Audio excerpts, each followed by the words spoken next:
Maxi processo per la camorra sul litorale, anche la Regione del Veneto si costituirà parte civile, prima l'avvocatura si riserva di valutare ogni singola posizione, in aula le strategie dei difensori.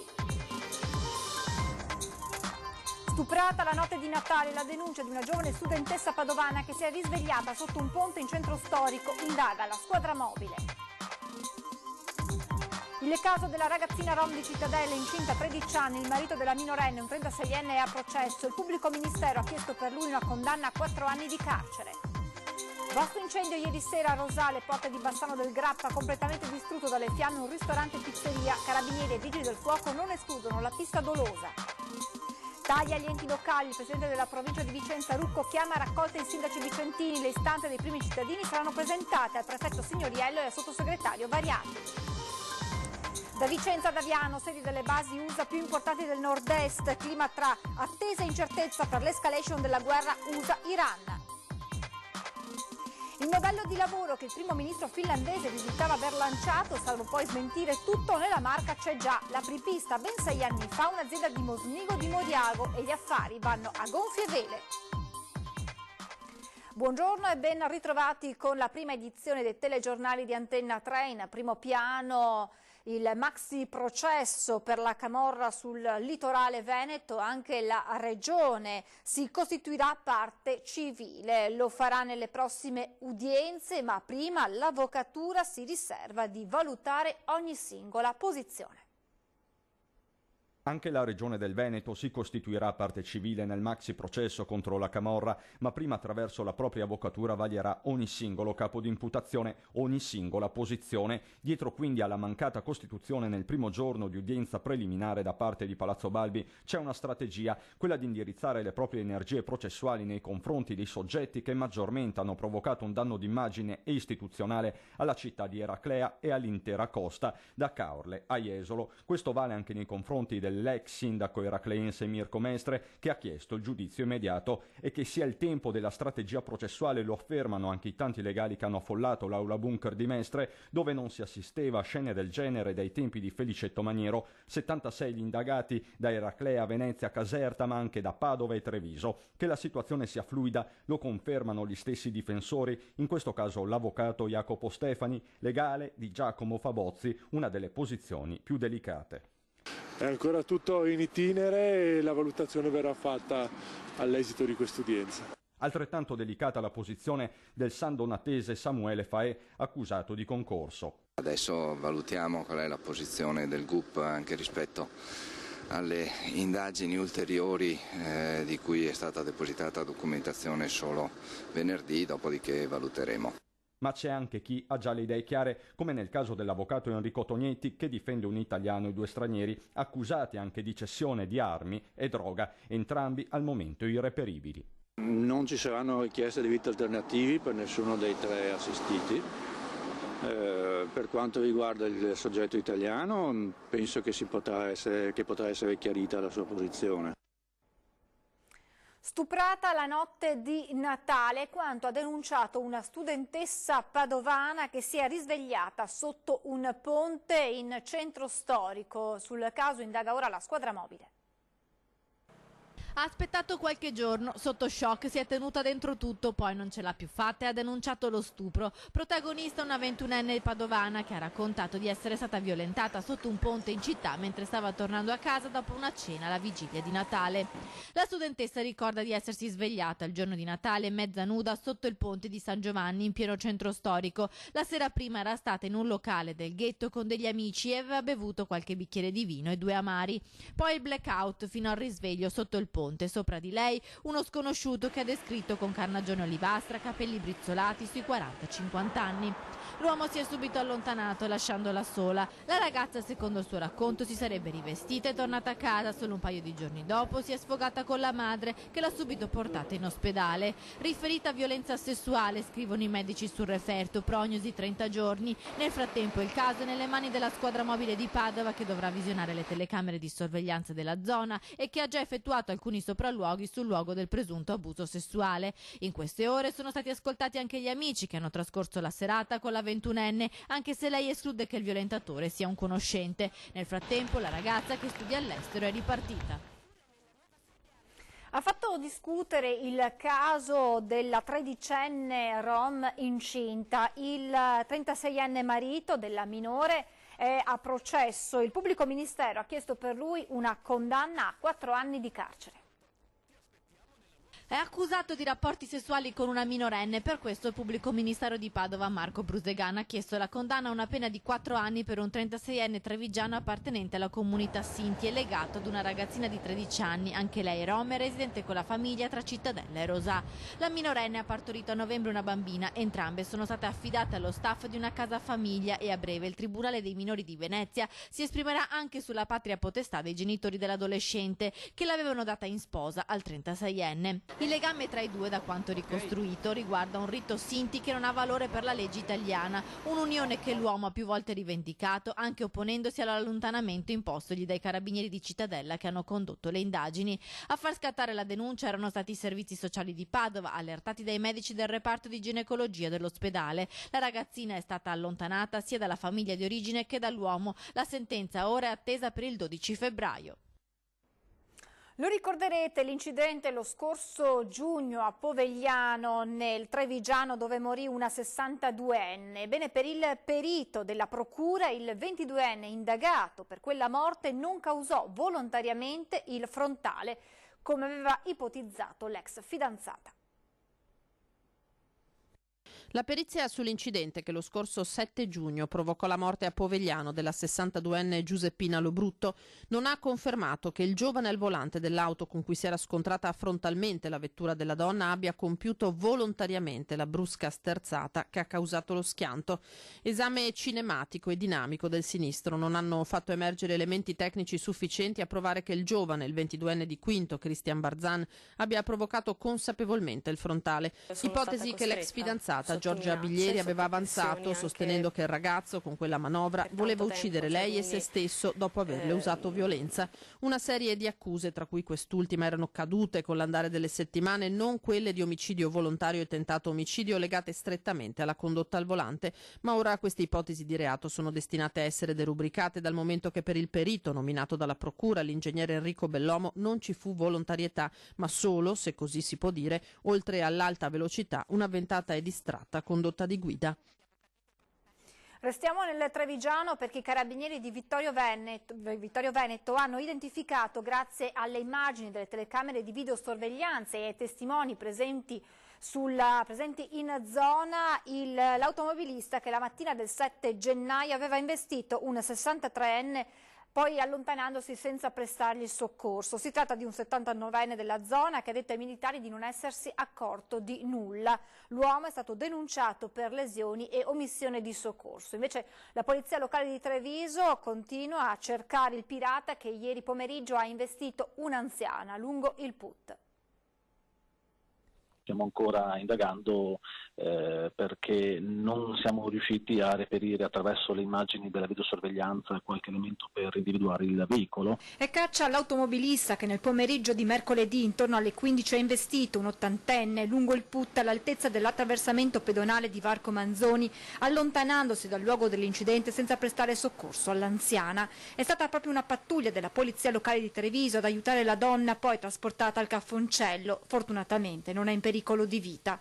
Sono subito iniziate le indagini degli agenti per risalire al responsabile. La vittima, sotto shock, ha fornito una descrizione dell'auto che l'avrebbe investita, descrizione che però non troverebbe al momento riscontro con le immagini riprese dalle telecamere di videosorveglianza. Ci sono assolutamente telecamere attive, però con i dati che la signora ci ha dato, cioè un veicolo di piccole dimensioni di colore grigio, non sono transitati veicoli sotto le telecamere con quelle caratteristiche.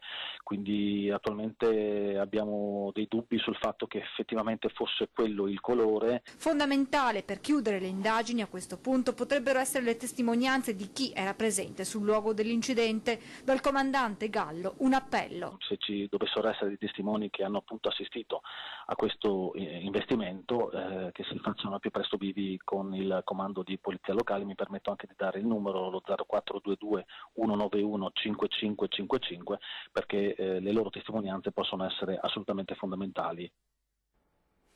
E adesso ci colleghiamo in diretta con Ilaria Marchiori che ci aggiorna su un blitz antidroga a Mestre. Buongiorno Ilaria.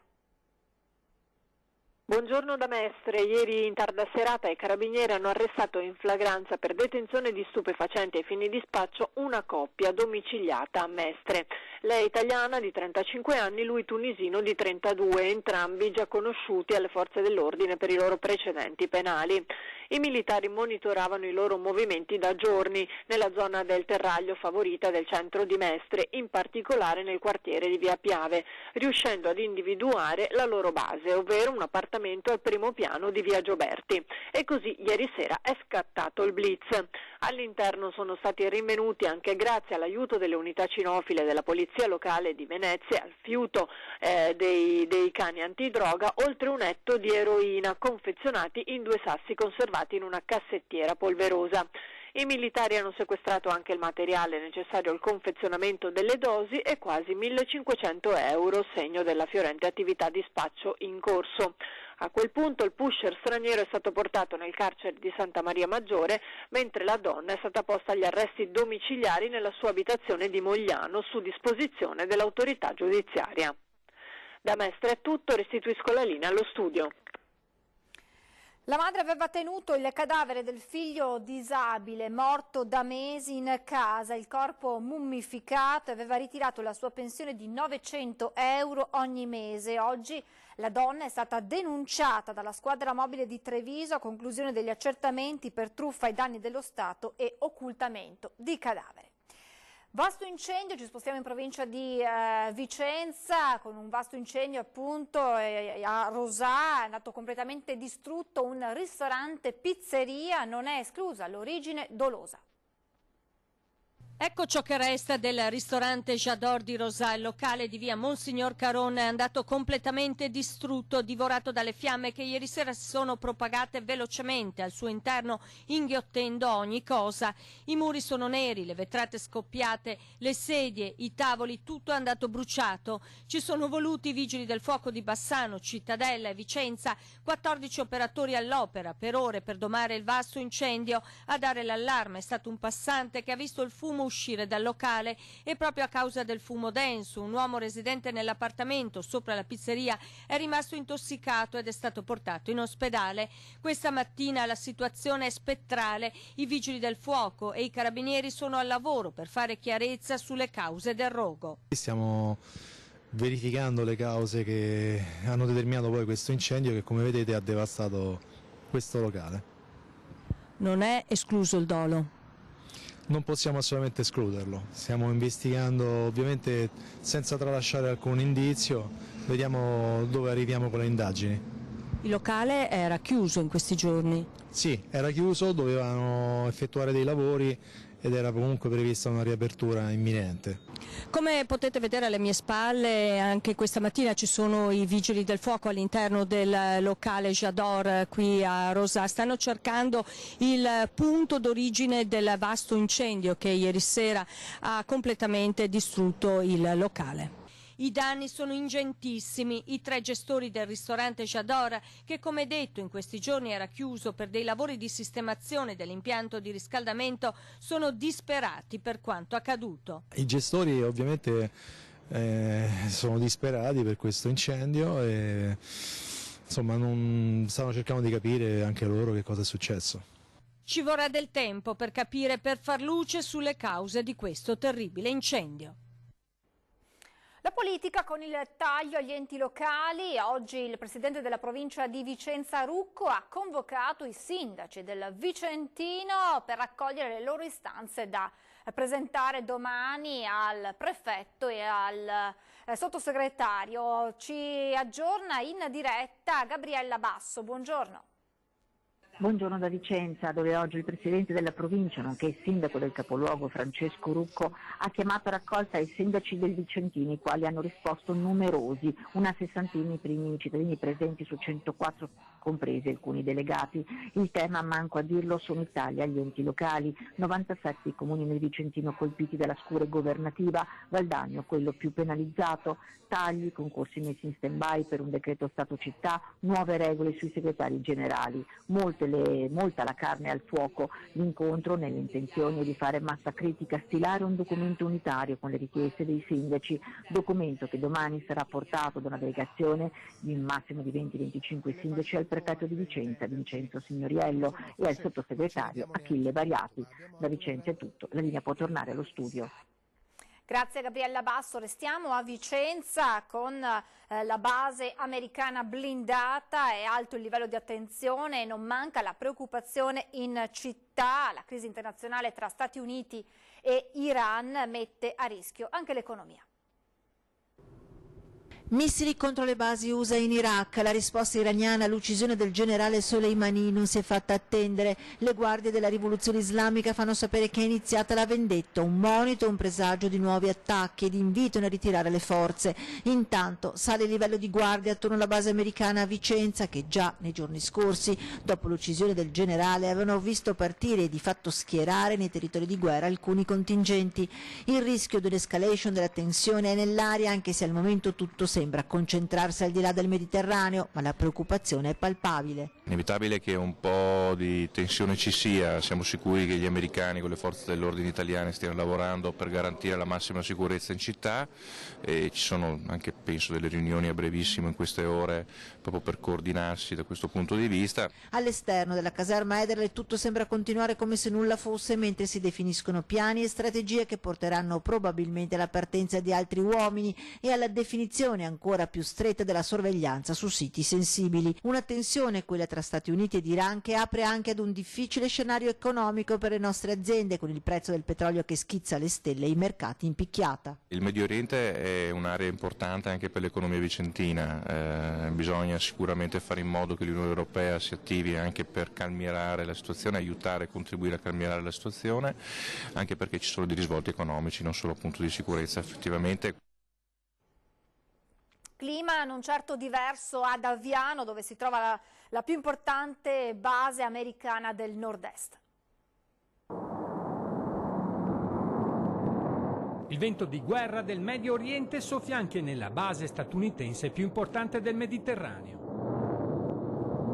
Gli F-16 sorvolano Aviano, anche se la gente in paese quasi non se ne accorge. Qui tutti sono abituati a sentire il roboante rumore dei cacciabombardieri. Le manovre qui si confondono con le esercitazioni che la base svolge incessantemente da più di 60 anni in questo territorio. Il traffico aereo conferma comunque che tra le truppe americane la tensione è molto alta. Cresce spontanea di conseguenza la preoccupazione fra qualche residente che la base possa divenire l'obiettivo di un attentato.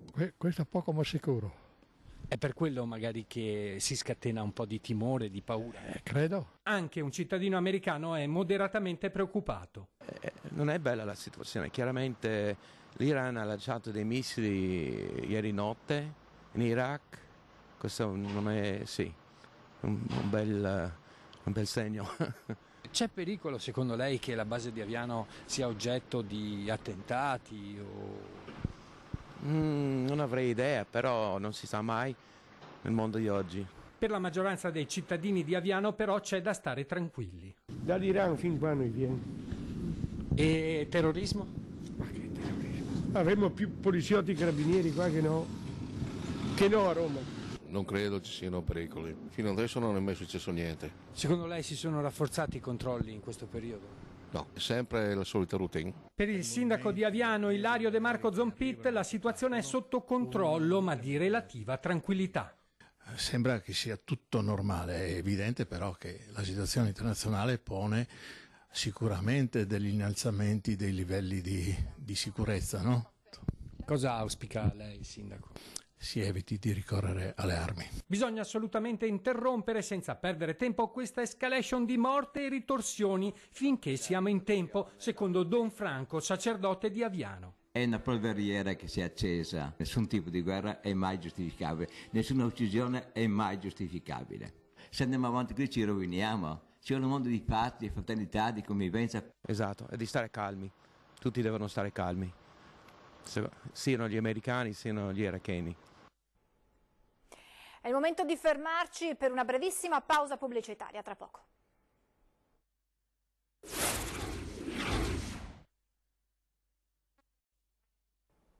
Rieccoci in diretta, andiamo a Padova per parlare della rivoluzione parcheggi in centro città. Lunedì chiude Piazzale Boschetti per avviare i lavori del parco.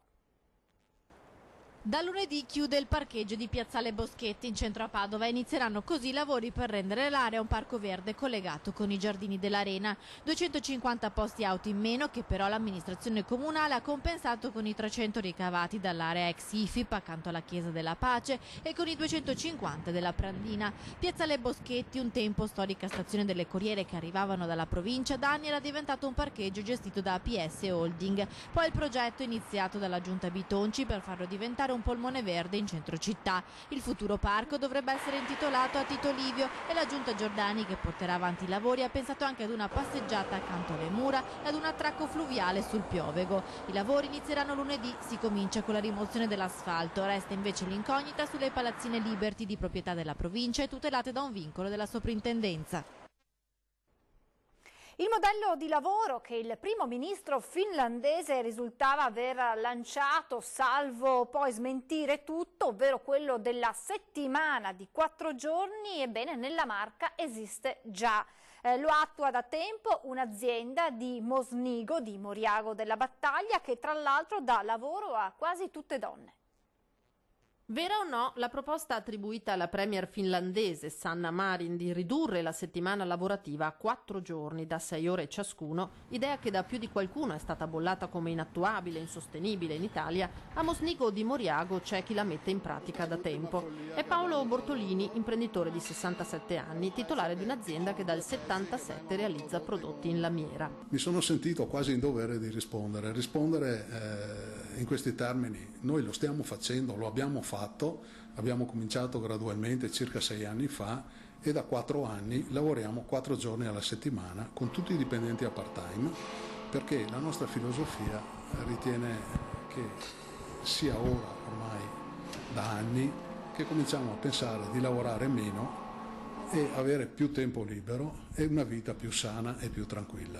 Venerdì, sabato e domenica a casa, quindi per i dipendenti poco più di una decina, ma questo non ha influito negativamente sull'utile dell'azienda, anzi. Negli ultimi 8 anni la produttività intesa come fatturato su ora lavorata è raddoppiata. Secondo me è meglio lavorare meno rendendo di più. Un'altra questione è quella della tranquillità della vita, della serenità della persona. Se uno vive per lavorare, ben difficilmente ti rende come se lavorasse per vivere. Nel nostro piccolo abbiamo cercato di rendere la vita nostra e dei dipendenti un po' più tranquilla, un po' più serena, un po' più degna di essere vissuta, perché non c'è solo il lavoro a questo mondo. Il personale è quasi tutto a part-time, il che non significa stipendi risicati. Abbiamo fatto una scelta di destinare una parte di questo utile aziendale a un incremento delle retribuzioni che sono parecchio superiori a quel che sono i contratti nazionali. Nei periodi in cui il lavoro è tanto, chi può fa qualche ora in più, quando è poco ci si mette tutti d'accordo e si chiude 1-2 settimane o si prolungano le ferie estive, come ad agosto, quando le settimane consecutive sono state 5. Conciliare vita e lavoro diventa così più semplice, anche perché il personale è costituito in gran parte da donne, assunte quando qui la crisi economica ha colpito duro il settore principale, quello dei mobilifici, e più di qualcuna aveva il marito in cassa integrazione. Le donne mi hanno chiesto il lavoro, io gliel'ho dato, sono molto soddisfatto di questo, perché sono molto affidabili, molto precise, molto dedite a quello che fanno, non hanno grilli per la testa, sono soddisfatto di come lavorano le mie signore. Ancora una mongolfiera in difficoltà nei cieli bellunesi dopo quella planata dopo aver perso quota sulla pista tomba nel comprensorio di Monte Agudo. Nel primo pomeriggio di ieri una mongolfiera ha perso quota per problemi di carburante ed è atterrata in un prato di proprietà privata in località Bios di Belluno. La mongolfiera era partita da Dobbiaco, al suo seguito un mezzo fuoristrada che ha immediatamente raggiunto l'equipaggio incolume e caricato l'ingombrante a rimorchio. Siamo in chiusura, vi lascio ad una nuova puntata di Ore 13, parleremo di manovra economica 2020, IMU, TASI, parametri di detrazione al reddito e tutte le ultime novità introdotte. In studio Antonio Viotto, docente universitario Ca' Foscari, e i commercialisti Barbara Arcaio e Gianluca Zinno. Poi questa sera torna puntuale 20:10 e a seguire alle 21:15 una nuova puntata della Zanzega che arriva in Valbelluna tra castelli, panorami dolomitici, Feltre, Borgo Valbelluna e poi la meravigliosa Cortina. La puntata ci racconterà appunto un viaggio nel cuore della Valbelluna per poi chiudersi nella straordinaria cornice di Cortina d'Ampezzo. E adesso vi lascio con le immagini del presepe della famiglia di Gianni Zabai a Precoma, scusatemi, a Granigo di Cavaso del Tomba. È tutto e poi le previsioni del tempo. Arrivederci.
Bentrovati al meteo. L'alta pressione continua a stazionare sull'Italia, ancora non si vede all'orizzonte l'arrivo di una perturbazione che porti pioggia e che permetta un miglioramento della qualità dell'aria. Vediamo la situazione nel dettaglio. Sul Veneto sarà soleggiato con cielo al massimo poco nuvoloso, tuttavia in pianura saranno possibili consueti banchi di nebbia, specie durante le ore più fredde della giornata. Temperature minime sotto zero praticamente ovunque, valori massimi compresi invece tra 4 e 9 gradi. Ci spostiamo ora sul Friuli Venezia Giulia, dove anche qui sarà soleggiato dappertutto, il cielo sarà sereno al massimo con poche nubi a carattere sparso. Temperature minime fino a 6 gradi, massime sui 9 gradi. Uno sguardo infine al Trentino Alto Adige, avremo anche qui un ampio soleggiamento, il cielo sarà sereno o velato su tutti i settori. Temperature minime sotto zero, massime sui 9 gradi. Dal meteo di Antena 3 è tutto, io vi do appuntamento al prossimo aggiornamento. Arrivederci.